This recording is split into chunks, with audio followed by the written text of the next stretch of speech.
vacation, but he's here today to talk with us about a framework for difficult conversations about race. So if there's something the man can't do, I don't know what it is, because he's obviously a new Renaissance man, which means, he is versed in multiple disciplines. And I'm really, really grateful to you for coming today, Mr. Bethal, and I'm really looking forward to hearing your talk. So if y'all would please give Mr. Bethal a round of applause and welcome him to Cumberland University.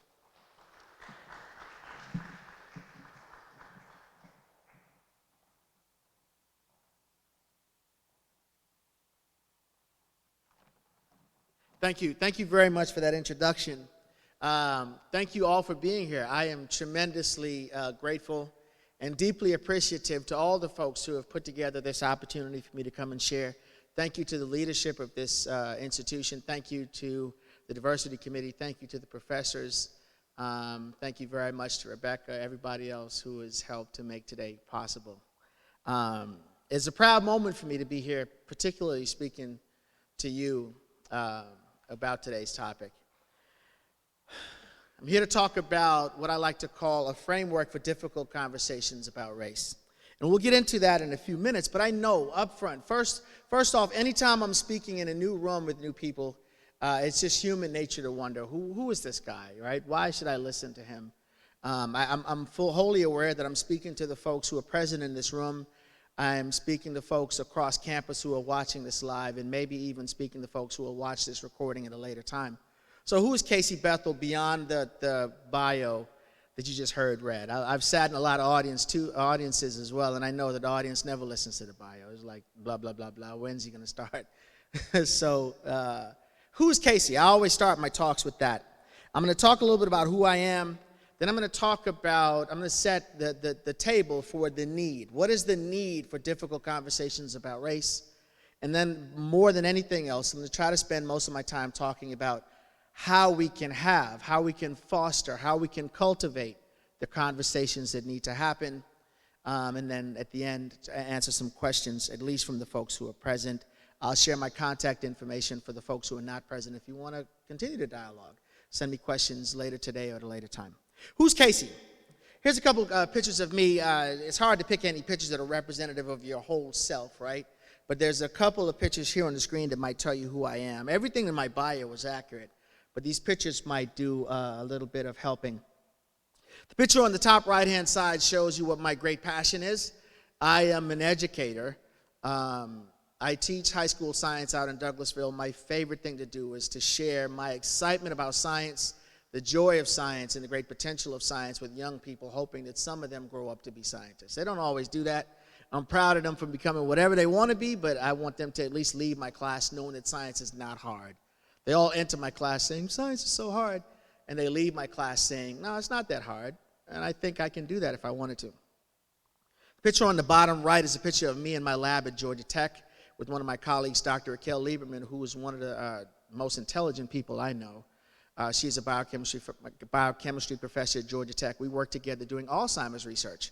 I work in a lab that does protein crystallography for the purpose of hopefully finding a cure or finding cures to Alzheimer's and inherited glaucoma. Those two diseases are related, and if we are fortunate enough to find the cure to one, we'll hopefully be able to cure the other. And then the picture on the left, it's not bigger for any reason than when it was taken. It was just a bigger picture. A couple of years ago, I think 5 years ago, I was chosen, 4.5, almost 5 years ago, I was blessed to be chosen the Teacher of the Year for the state of Georgia. There are 115,000 public school teachers in Georgia. Every year they choose one of them to represent the others, and I was chosen in 2017 to represent the teachers of Georgia. I don't think that I'm the best teacher in Georgia. I was just the one who was given that platform. And I mention that today because that kind of catapulted me into national speaking. Since then, I've had the chance to travel all around the nation. I've been to 48 states, talking to teachers and legislators and public officials and various other groups about various different topics over the years. The picture that you see on the screen, the big one on the left, that's me in a ballroom in Houston, Texas, talking to about 400 college students who were set to graduate and get their own classrooms. I'm on the stage, they're standing there looking up at me, and I'm talking to them about how excited you got to be when you come to your classroom and the great passion you got to be. And kids love teachers who are happy about what they teach and what they're teaching. And if you're happy, the kids will be happy and they'll pay attention and they'll learn more. That's who I am really as a person. It's really my favorite thing to do. And that's why on this next screen, the picture on the bottom left is me in Miami, Florida at another conference with developing teachers passing out a bunch of high fives. I love talking about happy topics like STEM education, like teacher recruitment and retention. If there's anybody in this room or listening to this who hasn't figured out what you want to be when college is over, we have a classroom in America that you can join. I love talking about the happy things. I usually do a backflip on stage. I know that surprises you. But then sometimes I get the responsibility to talk about difficult topics like today. Challenging topics, but that someone needs to speak up and talk about. And I'm not special. I'm just one of the people who's courageous to stand up and talk about the things that very often others are afraid to address. In order to do that, I draw strength from the quote that you see on the screen, and one of the people that I love the most, I have never met, but I love reading about and following and patterning my life after. Martin Luther King, one of my favorite quotes of his is that the great measure of a man is not where he stands in moments of comfort and convenience, yet it's where he stands in moments of great challenge and controversy. Who we are as people are measured by how we behave when we go through times that are difficult. And that's what I'm here to talk about today. As I set the context for today's speech, though, I'll tell you that the point is not lost on me that I'm giving this talk to you this morning at the very same time that in Minnesota they are delivering the closing arguments in the Derek Chauvin case. What is going to be the final outcome? What is going to be the resolution to George Floyd's death? This moment last summer, all of us are familiar with it, that catapulted the need for conversations about race from just being local conversations to being a part of national consciousness and international consciousness. People across other countries in Europe and in Asia took up interest in the George Floyd case. So the point is not lost on me that I'm delivering this talk to you this morning at the same time that they're closing their arguments. All of you watching this, all of you who are present, or on social media, I know how the world works. So you're familiar with the protests that happened last summer, the riots that happened last summer, the conversations that happened last summer. And yet, if you're like me, this morning in my hotel room right around the corner, but as I was getting ready to come here, I was putting my tie on and buttoning my shirt. I was watching those closing arguments, and I was wondering, how is this going to turn out? A few days from now, when they finally announce their verdict, how are people going to respond? So the question then is, how can we be better prepared this time around for people's response to the verdict? Or, even if it's bigger than George Floyd, when we're learning the names now of Daunte Wright and Adam Toledo, how can we be better prepared this time around? And also for us, how can we see beyond right now in working towards broader, deeper, more sustainable change? The George Floyd case is a big deal, I get it, but it's not bigger than the Trayvon Martin case or the Eric Garner case or the Freddie Gray case or some other case that's going to happen later. How do we see beyond the right now and keep working along this path to the deeper change that we want to see? So that's the question that I want you to keep in your mind. That's the window through which I want you to hear everything else that I'm going to say. Now,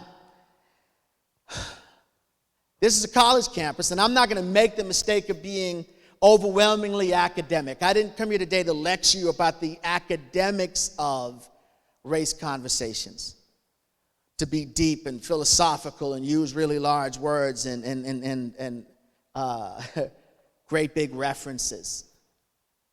Because if we are going to reach the types of change that we want to see, it's not head work, it's heart work. So the things I'm going to say today might sound simple, but it's because I want them to reach your heart as much as I want them to reach your head. If I was far too academic, one out of two things are going to happen. Some people already know the academics that I'm going to share, and they're going to sit here thinking, why did I come to this? I'm a sociology professor, or I'm in a sociology class. I know these things. Or you'll find it boring if I was too academic. It's easier to follow along if I speak to your heart. And this is a video that's not going to play today, but it's a video of me in the car with my two kids. I'm the single-parent dad to 8-year-old twins, and what you can't hear, but we're voicing in this video is, I want to show you why I believe in heart work. I took this video 2 years ago when my kids were in kindergarten. Every day that they have been in school, when I drop them off at school, before they can jump out of the car in the drop-off line, they're in 3rd grade now, we have a family quote. And they cannot get out of the car until they repeat it. I say, what are we going to do? And they say, we're going to be good people and then be smart. That's the family motto for the family that I'm raising.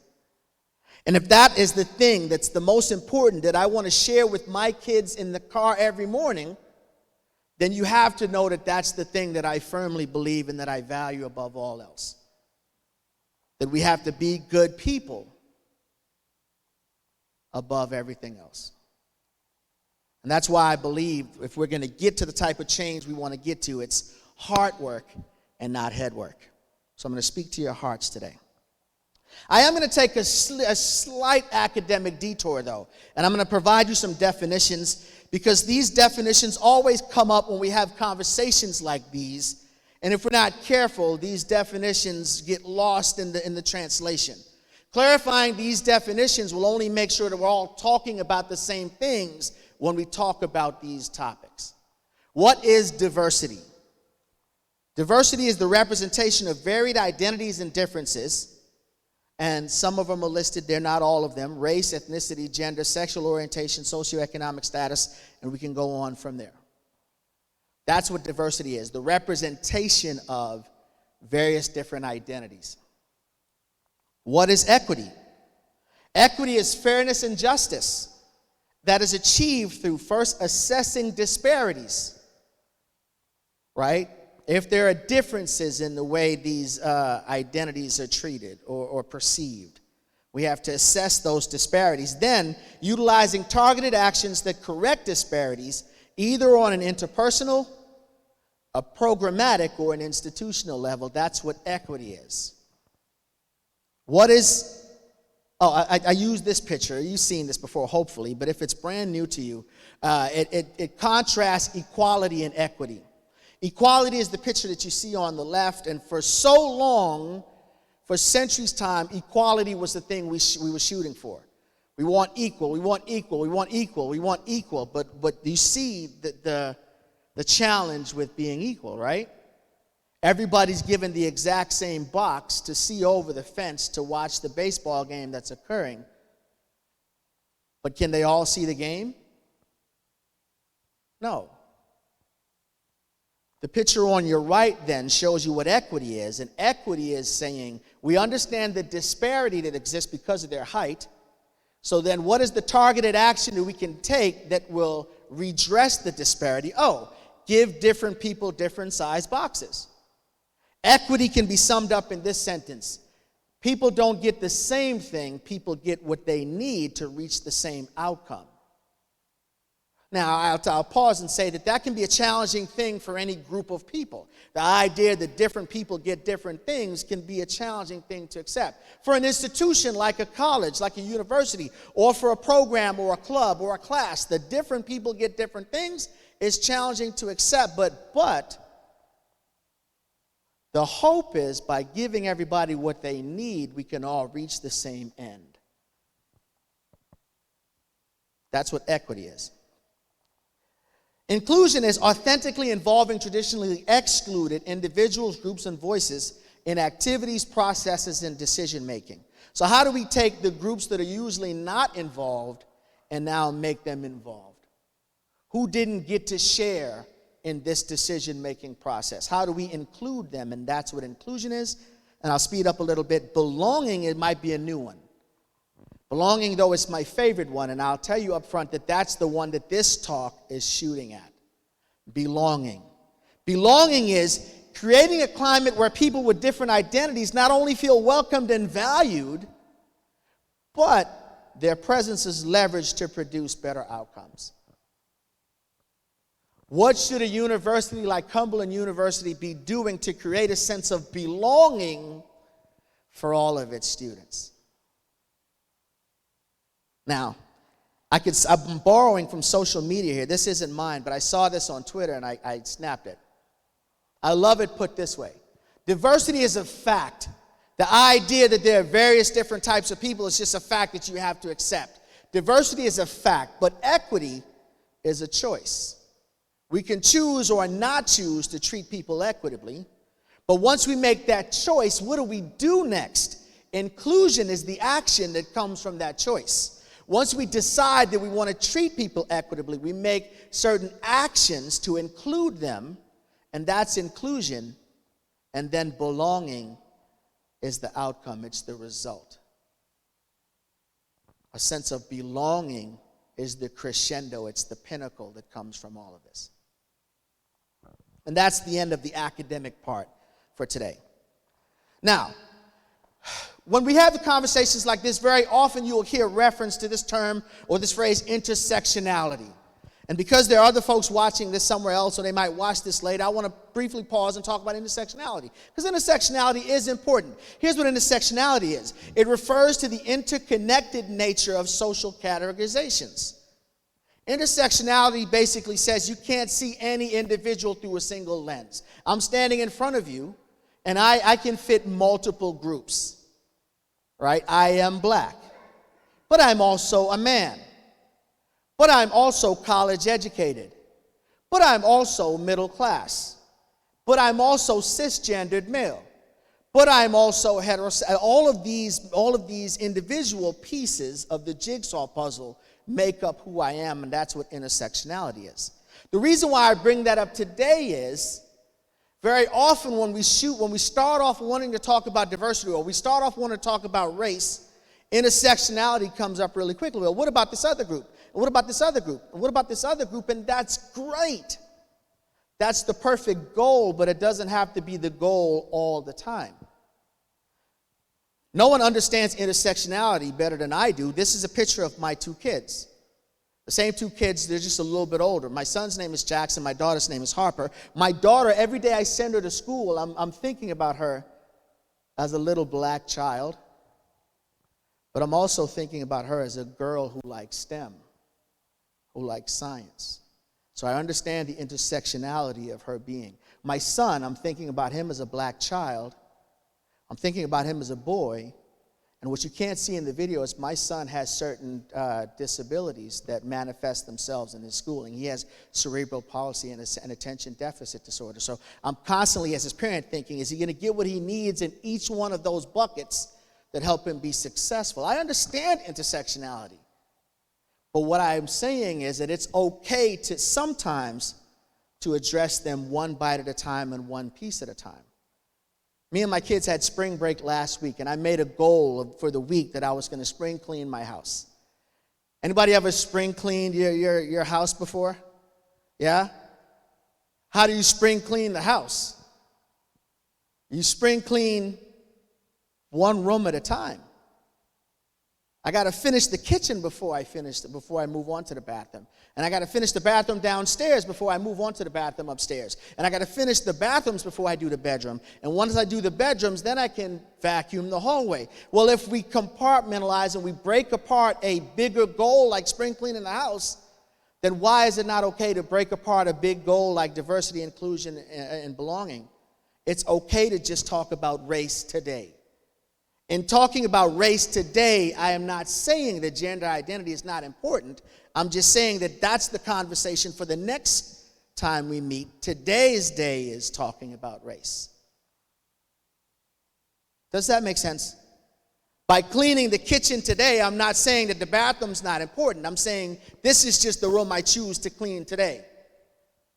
So when you see the title of my talk today that says A Framework for Difficult Conversations About Race, I'm saying that race is just the one we're choosing to talk about right now. We'll get to the other ones, and I promise. Let's not speed into intersectionality too quickly. Now, what does diversity, equity, inclusion, and belonging look like at Cumberland University? Now, I'm not going to make the mistake of being too academic. I'm also not going to make the mistake about lecturing you about diversity at your institution. You all know this way better than I do. And in some cases, I might be wrong. You can correct me. I'm just going to tell you what diversity, equity, inclusion, and belonging looks like to an outsider. I spent the last few weeks researching Cumberland University, and this is what Cumberland looks like to an outsider. The published information about Cumberland University is displayed on the screen. On the left-hand side, that pie chart on the left that says students, that is the racial makeup of the undergraduate student population at Cumberland University. There's 58.7% students who identify as white, 10.8% of students identify as black, 22% of students are unknown. You know, are you black, are you white? I prefer not to say. I guess those are the folks who are checking. I prefer not to say. And then a couple other groups spread out in the middle there. The pie chart on your left, it says faculty. This is the published information regarding the faculty at Cumberland University.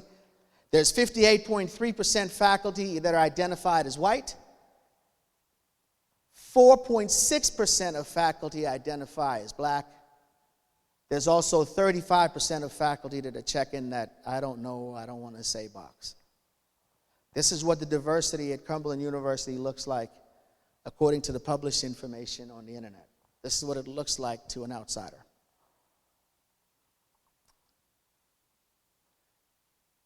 Pause for a minute and let you digest that and wonder if it's interesting to you.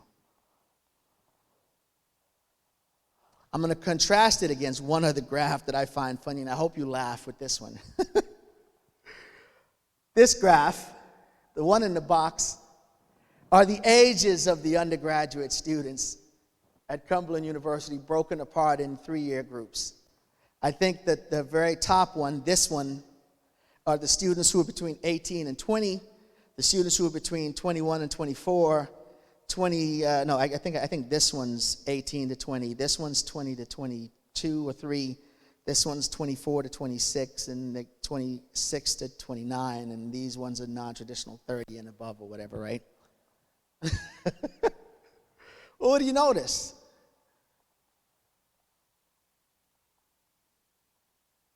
Well, the one with the ages seems a lot more diverse, right? Universities and institutions know how to achieve diversity in certain areas, but they struggle to find diversity in other areas. We can achieve diversity and inclusion in the areas that we prioritize. Now, so that it doesn't come across as judgmental, let me pause and say that I don't have the graphs historically. The diversity at Cumberland University might be drastically improved over previous years, and I'm not sure, right? That's probably the case. Or I could also tell you that these diversity graphs at Cumberland University are on par with institutions across our country. Cumberland University is not losing this race. But I show you these graphs to paint the picture that there's still work to be done. There's still growth that needs to happen. Now, another thing that I find funny is this. Again, this is what Cumberland University looks like to an outsider. Amongst the student, I put the numbers inside the circle now. The published information says that there's 175 faculty members at Cumberland University, and that 4% of black faculty members really relates to 8 black faculty members on campus. You know if that's true or not, but that's what the published information says. The circle on your far left-hand side, there's approximately 2,270 undergraduate students at Cumberland University. That 10.8% really equates to 245 black students at Cumberland University, maybe 250, the numbers somewhere in that ballpark. So then I asked myself, I wonder where those 250 black students are. And I'll pause to say, I got a head start on this one. This is not my first time giving the talk that I'm giving to you today. I've given this talk at Penn State University. I've given this talk at the University of Georgia. I've given this exact same talk at the University of Akron. I've given this exact same talk at Southeastern Missouri University and a couple other universities across the country. And I've noticed the trend that led me to what I'm about to show you next. I also will say, just because I've given this talk to those various other universities, I'm not saying that to make you think that, oh, he's saying he thinks he's right. That's not what I'm saying either. I don't get any extra credence for having spoken at those other places. I'm just saying that this isn't my first time sharing. I'm not one of those people like, you should believe me because all the other places I've performed. That's not my case. That's not how I work. All right? But I asked myself, I wonder where these 245 black students are on campus. And because of the experiences I've had at these other universities, I went directly to the Cumberland University athletic site. It's a picture of the football team that is 59% black. Picture of the basketball team that is 71% black. And I went through team by team by team by team. Check these numbers. 10.8% black students, it really adds to the 245 people. The published information says that the ratio of males to females on campus, females are 57%, males are 43%. So if I apply that 43% to the 245 number, then I predicted that there would be about 110 black males in the undergrad student population, right? And there's about 120, 130 black females in the student population. Well, I stayed up till 2:30 last night in my hotel room, and I counted the faces on the athletic website, what I would feel like were probably black faces, and I got 110 black boy faces. So I'm, as an outsider, left to assume, you know if I'm right or not, I'm just an outsider. As an outsider, I'm left to assume that most, if not all, of the black male students at Cumberland are athletes. Now, let's say for the sake of argument that that's true. I don't know 100% that that's true. I had a great time yesterday evening walking around campus. I came a day early and I was walking around campus and I met the one black young man who plays drums in the band. I forgot his name. Shout out to you if you're watching this. Plays drums in the band. Let's say that that's true. Cumberland is also not losing this race. I should show you that this is what the baseball team looks like, not picking on the baseball team. I can show you the bowling team or the golf team or the tennis team where there's only 10% black athletes in those sports, but that's another story.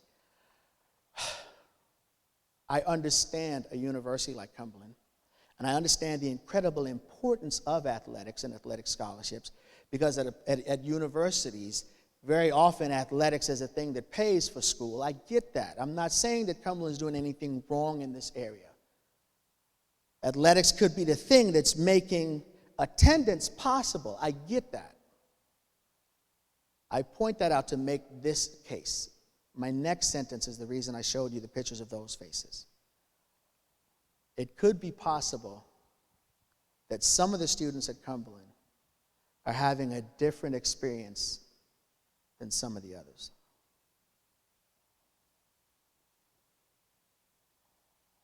When I gave this talk at Penn State, it began with a talk to the athletic department first and then the entire campus. It was because I met James Franklin. You guys are close to Nashville. James Franklin used to be the head coach at Vanderbilt University. He heard me deliver this talk somewhere else, and he said, I want you to give this talk to Penn State. Shout out to Coach Franklin for making that possible. And I spoke to all the athletic students, and at the end, when the floor was open for discussion, I heard from many of the black athletes that said, my experience is very different when I'm with my team than when I'm in my class.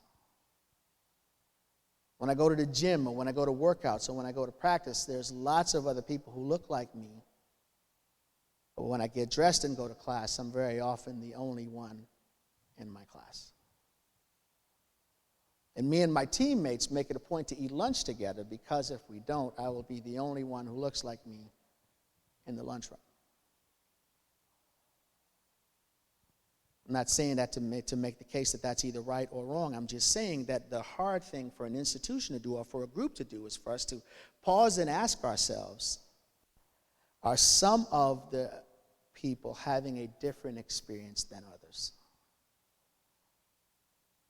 Is there a similar situation amongst the black females? It was 2:30 last night. I had to go to sleep. My plan was to do all the girls too, but I ran out of time. Girls, y'all are just as important. Intersectionality and everything. I just ran out of time. So, let me take a detour and share with y'all just a personal thing. This is to get it off of Cumberland for a minute, because it felt like I was coming for Cumberland for a second, and I wasn't. Here's something that's been on my personal mind recently. I'm a high school educator most of the time when I'm not doing my science. And I also write and blog for a few national publications, Ed.Post, Ed Week, that teachers across the country read. And this is one of the articles I wrote about 1.5 years ago. Said, the title of it, you see it's there. I authored it by myself. It's been 64 years since we've been working to desegregate schools. Not colleges, but schools. Elementary, middle, and high school. Brown versus Board of Education was in the 1950s, and the finding of Brown versus Board of Education was that we should integrate schools. And in 2019, 2020, when I wrote this, the premise of my article was that, why are we still working to accomplish something that we set out to accomplish 64 years ago? Was the premise of the article. Here's something else that will blow your mind. The picture on the left is the picture of a little girl named Ruby Bridges. Ruby Bridges had to be escorted by United States Marshals into her elementary school in Louisiana when she was the first black student to integrate the schools in Louisiana. The community was so strongly against her presence that she had to be escorted. Those gentlemen with her are federal law officials escorting her into the school in Louisiana. Ruby Bridges is still alive. She's 66 years old now. She was, I think, 7 years old in that picture. That blows my mind. So in the span of her life, at 7 years old, her parents agreed to have her escorted into a school to accomplish something that they thought was worthwhile. She is now 66 years old, and as a country, we're still trying to accomplish it. Now, you might say, I know how colleges are, and you all are probably from lots of other people. You're probably not all from Lebanon, probably from various places. You might say, well, the schools where I went to, were they integrated or not? I can't really tell. I'm going to get off of Cumberland for a second. This is a map of where I live, the state of Georgia, and this is something that interests me a lot, so I spend a lot of time thinking about it. The picture shows you the demographics of school systems in the 159 counties of my state. All of the red counties are places where black students are less than 10%. Many of those counties, especially in the north, at the edge of Tennessee, black students are less than 1%. So if you walk into those high schools, they're homogeneously white with just a few non-white students sprinkled in. The pink areas are places where black students are less than 35%, right? And so if you match together the red plus the pink, you'd say, wow, most of the state of Georgia still hasn't integrated its schools. So then the green and blue become the ones where you're like, oh, maybe they're getting it right there. Green are the places where it looks like you have fairly close to matching demographics of students in the schools, right? Except you start to think about this. Even in the places where the demographics in Georgia say that the school is integrated, when you visit that school, you realize that the students are not really being taught together. Most of the white students are in the AP program or in the IB program, so they're really at the same school, but their day-to-day experience isn't learning alongside of their non-white peers. And I'm not trying to paint with a broad brush. I'm not saying that that's 100% of what happens all the time, but it's a trend that happens enough that it bears talking about sometimes. We aren't really being educated side by side. If I ever get invited to Cumberland again to speak, I'll talk about the thing that I've realized is one of the reasons why we're not being educated side by side is that we're still not really living side by side. Where people go to school is, especially when you talk about K-12 public education, it's really dictated by where you live, and there are not very many truly mixed neighborhoods in our country, but that's a separate story. But it leads into our conversation today.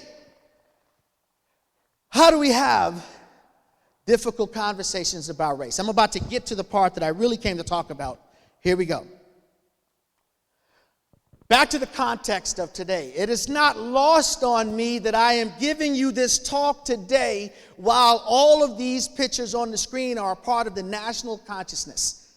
The one picture on the left, the big one, is not bigger for any reason, just that when I freeze framed it from the internet, it was a bigger picture, right? But that was the January 6th Capitol incident. Every one of these other pictures on the right, though, happened in the last month.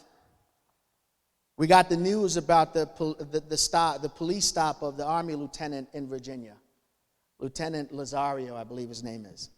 We got the news of the Army sergeant who berated a black boy walking through his neighborhood in South Carolina. We got the news of the death of Daunte Wright and the new round of protests that are happening in Minneapolis. We got the news of the death of Adam Toledo, the 13-year-old boy in Chicago who had his hands up and the police shot him. And then we got the news, well, this one's Kyle Rittenhouse. Kyle Rittenhouse. We find out that there were police officers who donated to the defense of Kyle Rittenhouse, and I'm not going to get into that. I didn't come today at all. I promise to God I didn't come today to talk about whether I believe either one of these things is right or wrong, or which side you should believe and who was right and who was wrong. And should George Floyd have been killed or not? Should Adam Toledo have been killed or not? Should Daunte Wright have been killed? I didn't come today to talk about that at all. I do have thoughts about those if you're interested, but that's not the point of my talk today. The point of my talk today, though, is that these things are bouncing around in the minds of all the people that you live next to, that you take classes with, that you eat lunch with, your family members back home, all across our nation, if not the world. These things are dominating the collective consciousness of our country, but nobody's helping us figure out how do we talk about them openly in a way that's constructive or helpful. How do we have conversations about race? Back to the title of my talk, I Can Breed a Framework for Difficult Conversations About Race. I spent all this time up to now setting the table. Now here's the meal. Here's the entree. You cannot teach or coach or learn effectively without first acknowledging the thoughts and concerns that shape your students' worldview. That one is specifically for the professors and coaches and administrators of Cumberland University. You cannot teach effectively without considering the thoughts and concerns that shape your students' worldview. I say the same thing when I talk to teachers all across America. It would be a mistake for me as a teacher to have kids walk in my classroom every day and me tell them, guys, I need you to memorize the first 20 elements on the periodic table without first asking them, what's on your mind today? What are you experiencing so that I can help you show how what you're learning is related to what you're experiencing? It would be a shame for me as a music teacher to try to help them learn their music scales while they're sitting there trying to figure out, am I going to be safe during my next traffic stop? What can we do to be our best for them? Or what can we do to be our best for each other? Here are the points that I want you to really take note of. How do we set up conversations about race? How do we set the environment and the meeting norms for conversations about race that can be constructive, that can be helpful, that can be meaningful, that can be productive? A couple of them. Create a sense of belonging for everybody. Now, if belonging is the goal, take it from the end and put it up front. Whether it's your class or your club or your team or this whole institution, begin with, you belong.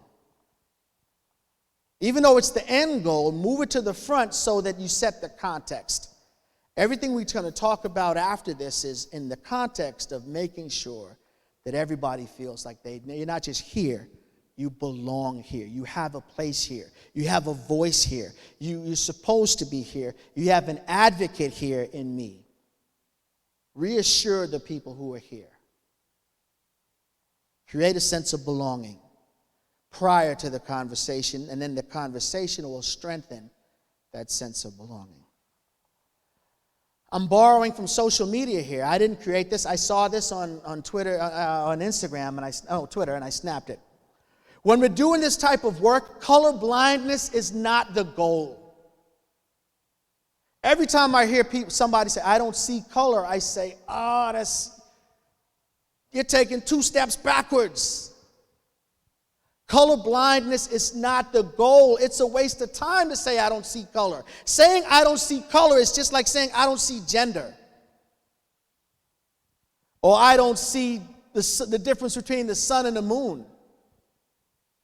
It's a fact that it exists, so we see it. Instead of saying color blindness and I don't see color, the goal is I see you and I value you and I seek to understand you. And you are free to be yourself here, whatever that self is. And you have an advocate in me and you have a voice here. That's the goal. Remember that sense of belonging, not just here, but they feel valued and they're involved and they're actually plugged in. Next, develop cultural competence. Get to actually know the people around you, beyond just their names and where they're from. What are the things that motivate them? The things that motivate, as I've gotten older, I've learned this. The things that motivate me aren't what that motivate everybody else. The things that I'm afraid of aren't the things that everybody else is afraid of. My cultural competence is rooted in my understanding of the people around me, but in order to have that type of understanding, I have to have some conversations about more than just surface topics. What are things like for you at home with your family when you go home on the weekends? Who does the cooking in your house? And what do y'all eat? And does everybody eat together, or do you eat at your own times? And really get to know things like that about the people around you. Representation matters. Representation matters. I point you to one of my favorite TED Talks. I don't have time to show it, but that's her picture. She has a TED Talk. Her name is Chimamanda Adichie, and she has a TED Talk where she talks about the danger of a single story. So I'll paraphrase it really fast because I'm running out of time. She grew up in school, and she said that during her K-12 schooling, from elementary to high school, every book that she was asked to read, the main character never looked like the people in her family. To Kill a Mockingbird and Julius Caesar, Of Mice and Men, and all these books that we read, how come none of the main characters ever look like the people in my family? It's almost like we're reading the same story over and over and over, where for some, remember how I said different people can be having different experiences if we never pause to ask ourselves? That's great for a person who the main character looks like me, but what about the people who are sitting there thinking, when am I going to show up in any of these books that we read? Representation matters both in the things you talk about, the things you ask students to read and do, the people that you have on campus. Increase the diversity amongst your faculty population, your coaching teams, your student population, and everything else, because representation matters. I'll crack this joke. When I'm not talking about race, I talk about STEM education. And I often get the question, how do you get kids excited about engineering? How do you get some kids wanting to be engineers and some kids don't? You know the number one factor in all of the research for people who grow up to be engineers? Most of the people who grow up to be engineers have parents who were engineers. Go perform this experiment on your own. How did you know you wanted to be an engineer? Well, my dad was an engineer, or my uncle was an engineer. So what does that mean then? For the people who don't grow up with engineers that look like them around them, they never see themselves as being engineers, so they never aspire to that. You aspire to the things that you see in front of you. And if we know that to be true, then let's put a more representative diversity in front of the people so that everybody can grow up and aspire to be different things. Teach history accurately, comprehensively, and continually. Don't just teach Black history during Black History Month. And certainly when you teach other types of history, make sure you do it accurately. Here, I'll get off of Cumberland for a second. I'll show you something else. There's something else on my mind. I didn't come to air all of Georgia's dirty laundry today, but here's something from the state of Georgia. I'm a science teacher, but I'm a teacher leader amongst all the teachers in Georgia. The 115,000 teachers in Georgia, when they need somebody to speak for them, sometimes that's me. So they bring to me their frustrations, and I can voice them at the legislature and stuff. And it blew my mind when somebody shared this with me. If you're in high school in the state of Georgia, you take a class called U.S. History. It's a mandatory class that every kid has to take. The state standards for U.S. history in the state of Georgia, the curriculum that every U.S. history teacher in Georgia has to follow, mentions lots of things, but it only mentions 45 individual people. The state standards mention 45 individual people by name. Thomas Jefferson, Ben Franklin. You see where I'm going with this? But if you take a step back and you count up that list, 42 out of the 45 people mentioned by name are white men. You have to go all the way to number 31 to get something other than a white man, and that's the only white woman. Eleanor Roosevelt is number 31 on that list. Then from 31, you have to go all the way to 42 to get the next one. MLK is 42, and they haven't updated it since the new elections, so Barack Obama is 45. Not a single Black woman, not a single Latin American man or woman, not a single Asian American man or woman, not a single, did I say Native American already? Native American man or woman. So there's thousands, millions of kids in classrooms all across the state of Georgia in their U.S. history class wondering, my God, did anybody that looks like me do anything important?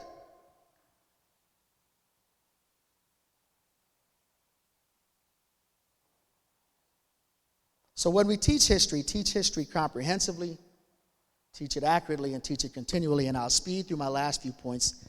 Here's what I really came to talk about in setting the context for conversations. A couple of teacher friends of mine came up with this idea that really, more so than the big structural things like curriculum and standards and hiring, it's small conversations like these that happen in classrooms and in locker rooms and at the lunch table will foster the type of belonging that it takes to have better outcomes for everyone. So, create fertile space to have these conversations. How do we create the fertile space? Number one, make sure that you do it in a way that brings people together. The goal of the conversations are to bring people together. I spent a lot of time today in the beginning while I was setting the tone talking about separations and divisions. But once the conversation starts, the goal of the conversation is to seek common ground amongst people, not to partition the group.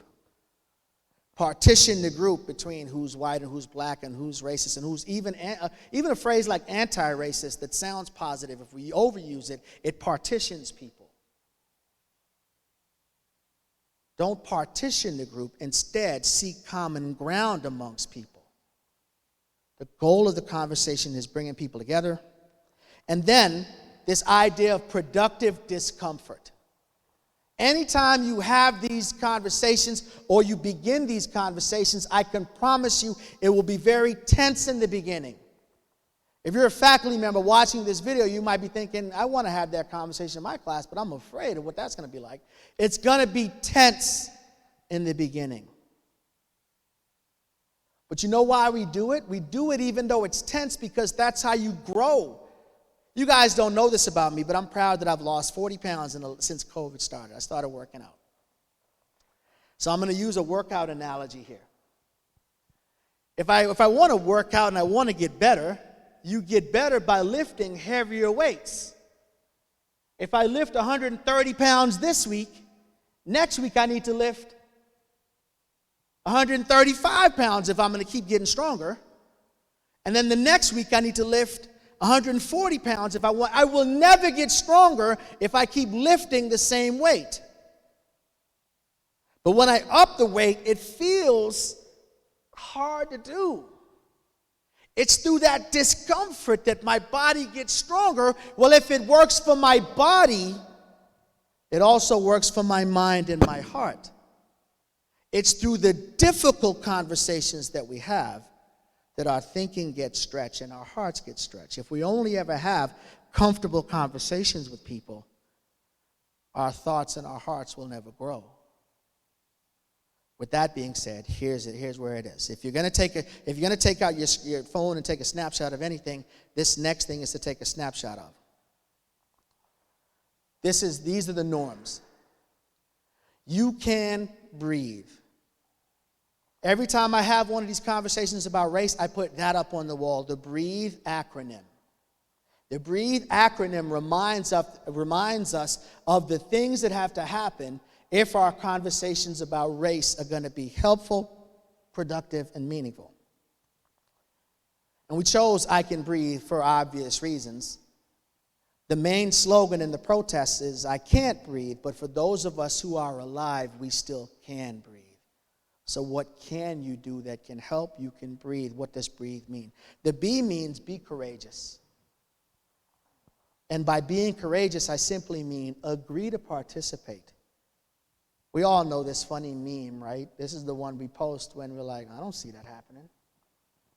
But the truth is that happens a lot of times when conversations about race come up. There are people who are like, I don't see that happening. I'm going to look this way. We need the opposite. Everybody turns to the middle and everybody agrees to participate. If you have these conversations on your baseball team and only the black players speak, then you miss the opportunity. If you have these types of conversations in your sociology class and only the black students speak, then you miss the opportunity. Step one is everybody's got to be courageous and everybody's got to agree to participate. That's the B. The R is read up. Acknowledge that as of today, all of us have been given some level of misinformation. So instead, what can I read before the conversation that's going to prepare me for the conversation so that when I open my mouth to say something, I know I'm at least saying something accurate?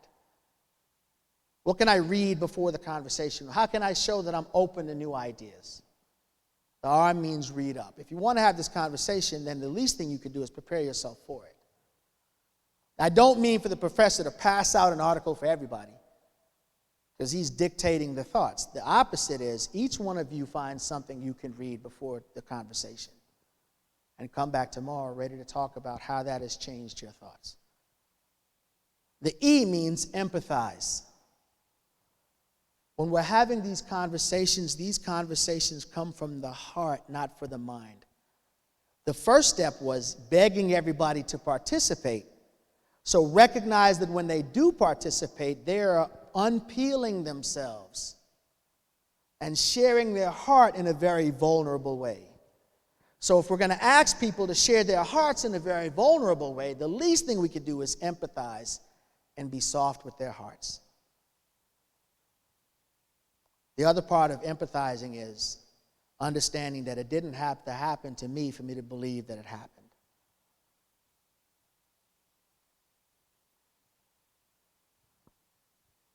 When I tell you, as a black man, when the lights come on behind me on the highway, my palms start sweating and my heart starts racing. You can't sit there and say, that doesn't happen. It doesn't have to happen to you for you to believe that it happens. That would be like me as a man telling some female, Your stomach doesn't hurt during that time in the month. That's crazy. I don't have that experience. It doesn't have to happen to me for me to believe that it happens. Empathize. A, address the group.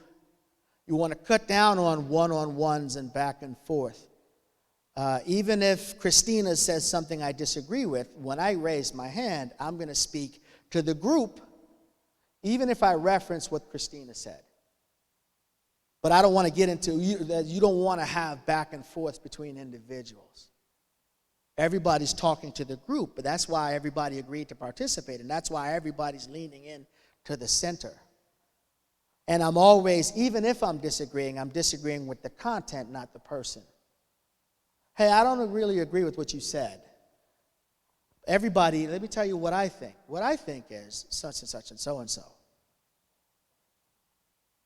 The T means treat everyone with love and respect. Assume the best intentions. And that's hard to do. But treat everybody with love and respect, both in the words you choose to use and your emotional response to what they said. Because the truth is, even the folks who do bad things, I think, and I might be wrong, but I think, I live in a way that I believe everybody's doing the best they can with what they know. I haven't yet met the person who wakes up and rolls out of bed thinking, I just want to be a jerk to everybody today. Now, there are people who do jerkish things, but they are doing the best with what they know. So assume good intentions. The H means hope. To make a difference, you must believe that it's possible. When we come to this conversation, everybody has to believe that true belonging is possible. True inclusion is possible. Racial harmony is possible.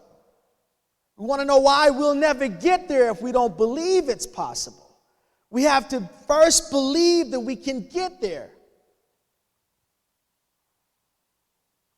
Hold on to that hope and foster that hope. Just like the phoenix outside where you guys put your pieces of paper in the fire every year. That same flame in your heart, don't let that flame go dead. The flame of hope. I hope and I believe that harmony is possible. And then the E, endure. We didn't get to where we got to overnight. So we're not going to get to where we want to get to in one conversation.